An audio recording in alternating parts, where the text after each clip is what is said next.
Agora que a gente já conversou sobre as grandezas diretamente proporcionais, a gente vai falar sobre o outro tipo de grandezas proporcionais, que são as grandezas inversamente proporcionais. A definição das grandezas inversamente proporcionais é muito parecida com a que a gente viu anteriormente. A gente vai ter duas grandezas que, quando uma muda, a outra também muda proporcionalmente. Mas tem uma diferença. Quando a nossa grandeza 1 aumentar de tamanho, a nossa grandeza 2 vai diminuir. Quando a nossa grandeza 1 diminui, a nossa grandeza 2 aumenta. E é sempre proporcional. Se a nossa grandeza 1 dobra de tamanho, a grandeza 2 vai cair pela metade. Se a nossa grandeza 1 cai para 1/3, a nossa grandeza 2 triplica de tamanho. Pensa comigo. Noite de quarta-feira, quarentena, não tem nada para fazer, bora pedir uma pizza. A pizza que a gente vai pedir tem 8 pedaços. E isso é uma coisa que eu sei. Uma coisa que eu não sei é quantas pessoas tem na sua casa.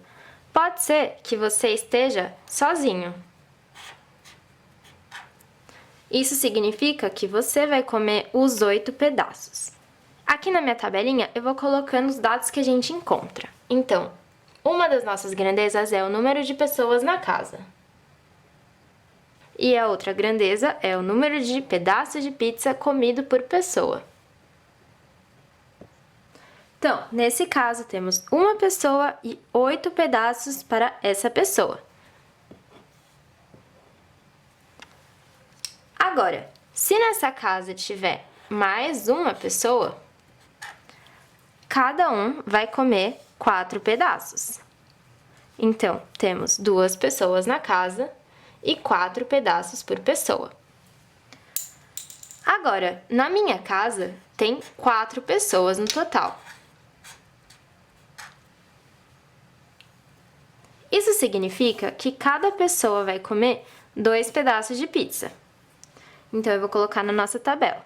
Se eu tenho 4 pessoas, tem 2 pedaços de pizza para cada uma das pessoas. E se eu tivesse 8 pessoas, cada uma teria direito a 1 pedaço de pizza. Então, são 8 pessoas que cada uma come 1 pedaço de pizza. Bom, da primeira linha para a segunda linha, o número de pessoas dobrou. Temos 2 vezes o número da primeira linha. E o número de pedaços comidos por cada pessoa, na verdade, reduziu. Foi dividido por 2. Da primeira para a quarta linha, o número de pessoas quadruplicou. Só que o número de pedaços comidos por cada pessoa, na verdade, foi dividido por 4. Ele reduziu. Aqui a gente percebe que a gente tem uma proporção. Quando um diminui, o outro aumenta na mesma proporção.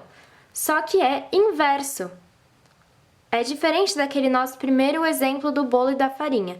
Quanto mais pessoas tem, menos pedaços vão ser comidos por cada uma delas. Vamos tentar, então, encontrar uma equação que contemple todo esse nosso exemplo, tanto a tabela quanto os nossos desenhos. A gente sabe que temos 8 pedaços totais na pizza, tudo bem? E a gente também sabe que cada pessoa que tiver na casa é o número que a gente vai dividir a pizza. Se eu tenho uma pizza com 8 pedaços e eu estou sozinho, eu vou dividir a pizza com uma pessoa. Se eu tiver com mais uma pessoa, eu vou dividir em 2 pessoas. Se formos em 4, a gente vai dividir uma pizza com 8 pedaços em 4 pessoas.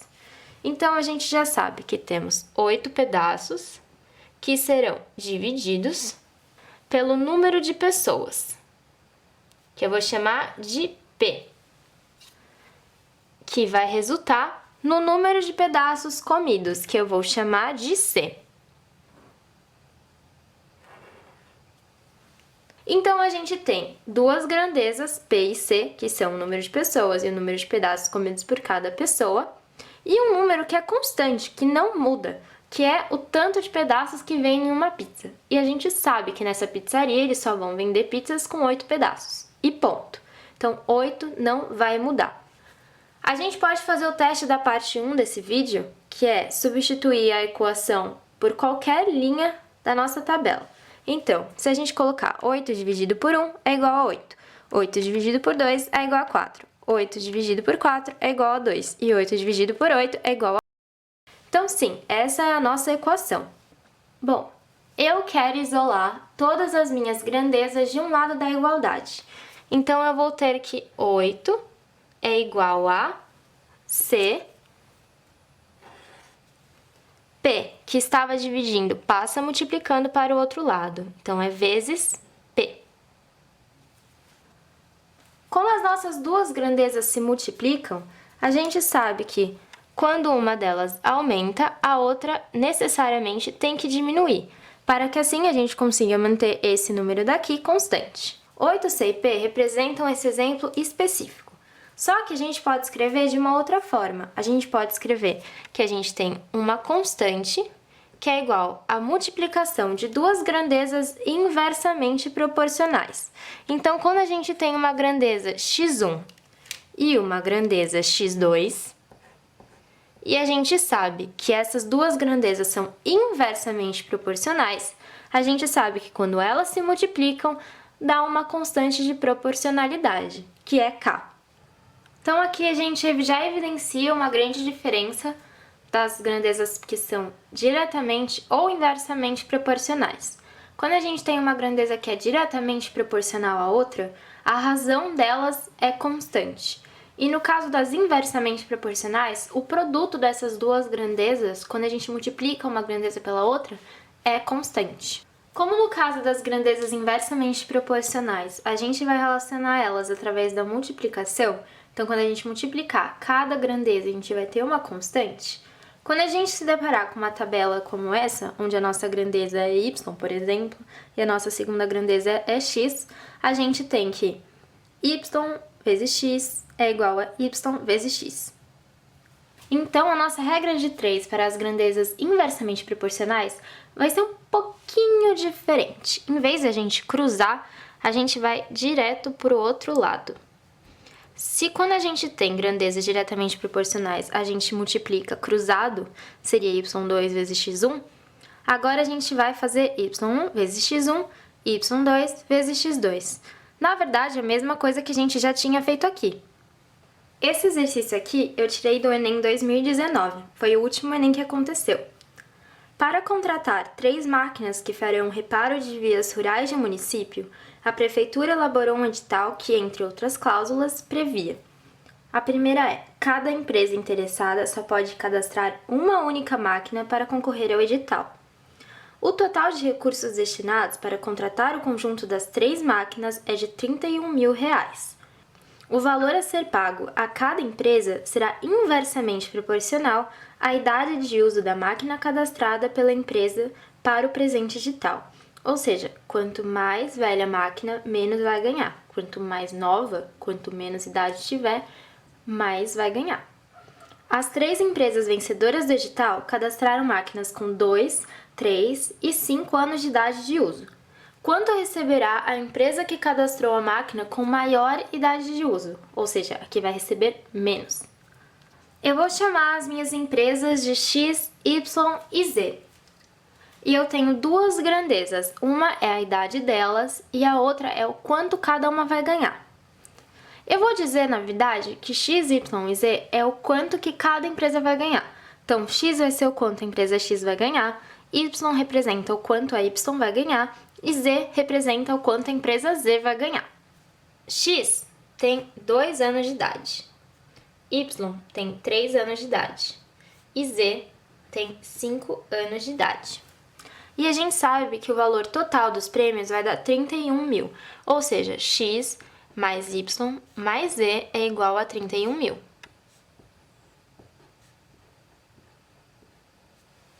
Pelo enunciado, pela terceira cláusula do edital, ele contou pra gente que o valor a ser pago a cada empresa será inversamente proporcional à idade. Ele literalmente falou pra gente qual iam ser as nossas 2 grandezas e qual é a relação entre elas. E, na verdade, elas são inversamente proporcionais. Ou seja, quando a gente multiplicar as nossas 2 grandezas, a gente vai encontrar uma constante. Então, vamos lá. O valor de x é a nossa primeira grandeza, que vai ser relacionada com a idade da empresa x. Então, quando a gente multiplica 2 vezes x, a gente vai ter uma constante. Quando a gente multiplica as 2 grandezas da empresa y, que é a idade da empresa y mais o quanto que ela vai ganhar, temos uma mesma constante. Quando multiplicamos a idade da empresa Z, que é 5, pelo valor que ela vai ganhar, a gente consegue a mesma constante. Reparem que eu ainda não sei qual que é o valor da constante, mas eu posso afirmar que todas elas têm o mesmo valor.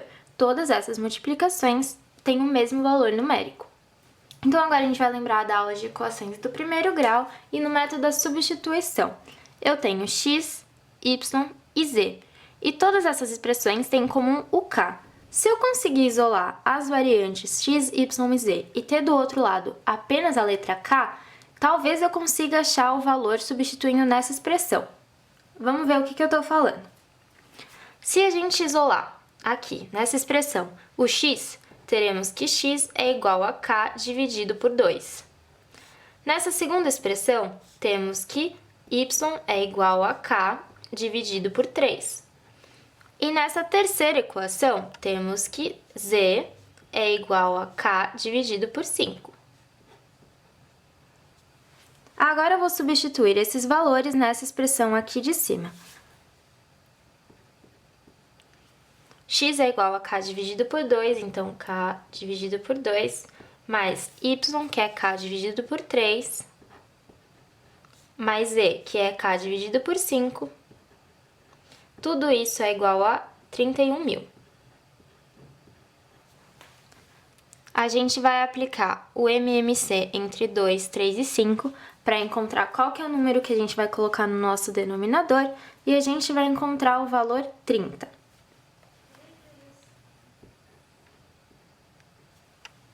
Trinta dividido por 2 é 15, então temos 15k, mais 30 dividido por 3, 10k, mais 30 dividido por 5, que é 6. Tudo isso, novamente, igual a 31.000. 15 mais 10 mais 6, temos 31k dividido por 30, que é igual a 31.000.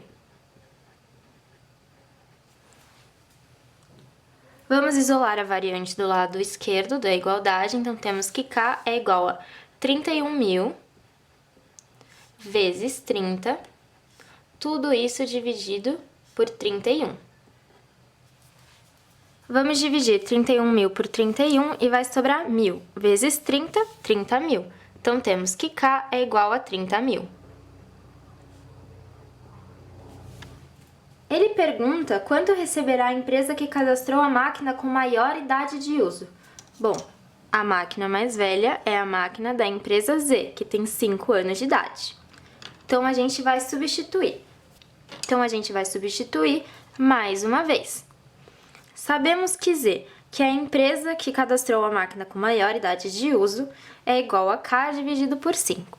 Então, a gente tem que Z é igual a 30.000 dividido por 5. E encontramos R$6.000. Então, a resposta do nosso problema seria R$6.000. Se o gráfico das grandezas diretamente proporcionais era uma reta, agora temos uma hipérbole equilátera como gráfico das grandezas inversamente proporcionais. Eu não tinha um compasso em casa, então é por isso que tá feia desse jeito, mas, gente, é uma hipérbole.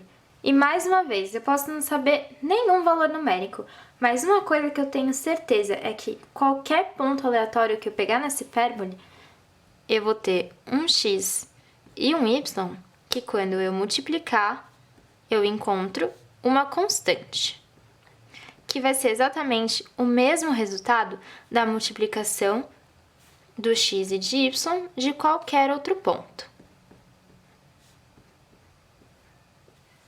Peguei um outro exercício aqui do vestibular para vocês que diz que na figura P é um ponto do gráfico da função y é igual a fx com x e y inversamente proporcionais. E ele nos apresenta a imagem de um gráfico, que ele nos conta que é um gráfico de uma função que é inversamente proporcional, com um triângulo dentro. O P seria um dos pontos aleatórios tomados na hipérbole, e ele é projetado ortogonalmente no x. O é o ponto 0, 0, e M equivale ao y. E ele nos conta que nesse gráfico, nessa hipérbole, existe o ponto 3,90.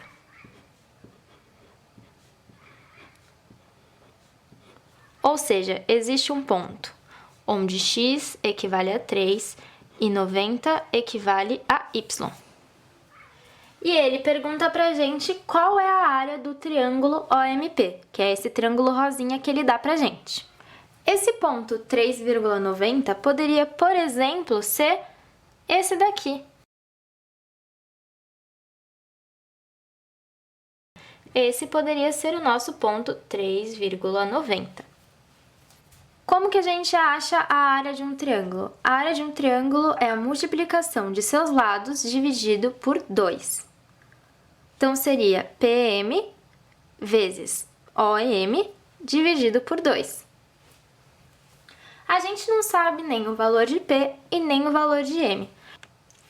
Se a gente achasse o valor de PM, que é projetado ortogonalmente no eixo X, e MO, que está no eixo Y, ou seja, achar o valor de Y para M e o valor de X para P, a gente conseguiria calcular qual que é a área desse triângulo. Então, a gente precisaria de XP e de YM, que a gente não tem. Mas a gente sabe que é uma função que representa a grandeza inversamente proporcional. Ou seja, a multiplicação de XP por YM é exatamente a mesma multiplicação de x e y desse ponto. E aí a gente encontra que XP vezes YM é igual a 3 vezes 90. E a área do triângulo é igual ao lado 1 vezes lado 2 dividido por 2. Como a gente já disse antes, o valor numérico de XP e o valor numérico de YM, cada um representa o valor numérico de um dos lados do triângulo. Então, L1 vezes L2, na verdade, é a mesma coisa de XP vezes YM. Então, a gente pode substituir. Se L1 e L2 é a mesma coisa que isso daqui, é a mesma coisa que 3 vezes 90. Então, 3 vezes 90 dividido por 2. E a área do nosso triângulo é igual a 135.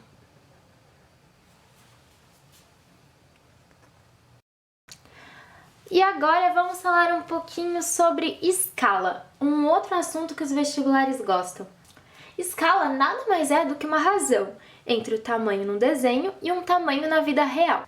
A gente tem que trabalhar com ela sempre de forma proporcional. A gente nunca pode alterar a proporção da nossa razão. Então, se eu tenho um mapa que vem com a escala 1 para 5.000, significa que a cada 1 centímetro que eu tenho no meu mapa, ou seja, no meu desenho, na vida real aquela área equivale a 5.000 centímetros. Se eu quiser saber o tamanho real de uma parte do mapa e eu medir e deu 5 centímetros, eu preciso fazer uma proporção para saber quanto que ele vai medir na vida real. Então, seria x. Como são grandezas diretamente proporcionais, a gente multiplica em x e encontramos que x é igual a 25.000 centímetros. Então, a gente precisa respeitar a proporção entre a nossa razão, que chamamos de escala. Eu trouxe um exercício do Enem 2019 para vocês sobre esse assunto. Então, sobre esse assunto, eu trouxe um exercício lá do Enem de 2019. Comum em lançamento de empreendimentos imobiliários, as maquetes de condomínios funcionam como uma ótima ferramenta de marketing para as construtoras, pois, além de encantar clientes, auxiliam de maneira significativa os corretores na negociação e venda dos imóveis. Um condomínio está sendo lançado em um novo bairro de uma cidade. Na maquete projetada pela construtora, em escala de 1 para 200, existe um reservatório de água com capacidade de 45 centímetros cúbicos. Quando todas as famílias estiverem residindo no condomínio, a estimativa é que, por dia, sejam consumidos 30.000 litros de água. Em uma eventual falta de água, o reservatório cheio será suficiente para abastecer o condomínio por quantos dias? Então, eu vou deixar anotado que a escala da nossa maquete é 1 para 200. Ele conta pra gente que na maquete o reservatório de água tem uma capacidade de 45 centímetros cúbicos. Então, 45 centímetros cúbicos.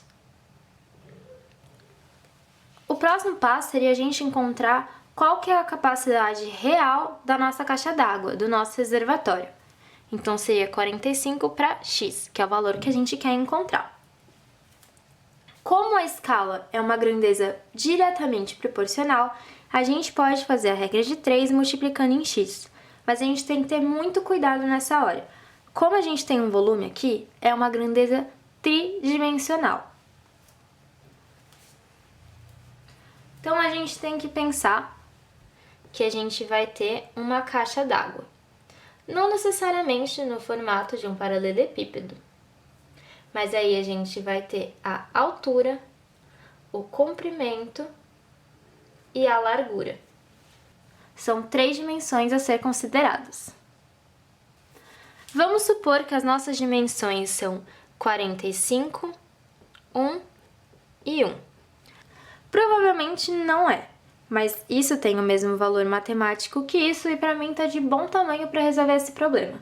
Eu vou supor que essas são as dimensões do nosso reservatório. Quando a gente realizar essa multiplicação, a gente tem que multiplicar todas as nossas dimensões por 200. Então, a gente vai ter que o nosso reservatório na vida real vai ser 45 vezes 200 por 1 vezes 200 por 1 vezes 200. E isso equivale a 360 milhões. A gente sabe que centímetro cúbico é equivalente a ml, então a gente pode escrever que temos 360 milhões de ml. E essa é a capacidade do nosso reservatório na vida real, fora do desenho. O enunciado conta pra gente que por dia o condomínio consome 30 mil litros de água. Como ele utilizou a grandeza litro aqui, ou eu vou passar mililitro para litro, ou eu passo litro para mililitro. Assim eu consigo fazer uma relação entre as duas grandezas. Eu vou preferir passar esse valor para litro. Então, temos que x é igual a 360 milhões dividido por 1000. Então, nosso reservatório, na verdade, tem a capacidade para 360 mil litros. Se 30 mil litros é o quanto de água que as pessoas desse condomínio consomem por dia, então são 30 mil por um dia, eles vão consumir 360 mil em quantos dias? D é a incógnita que eu escolhi para representar o número de dias. Temos então que D é igual a 360 mil dividido por 30 mil. A gente pode cancelar todos os zeros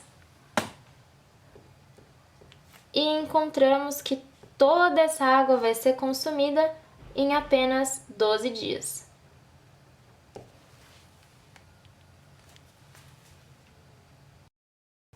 Gente, eu vou deixar junto com essa aula a lista de exercícios de grandezas proporcionais, escalas, e é muito importante que a gente trabalhe. Vocês vão ver que vão ter alguns exercícios do Enem, porque ao longo de todas as aplicações do Enem, eles cobraram diversas vezes razão e proporção. Há alguns anos eles cobraram em mais de uma questão. E o único jeito da gente realmente dominar isso é praticando. Porque vocês viram, a teoria é isso que eu apresentei pra vocês. Agora é praticar. Bom, até a próxima aula, gente. Bons estudos. Qualquer coisa é só chamar no zap. Beijos!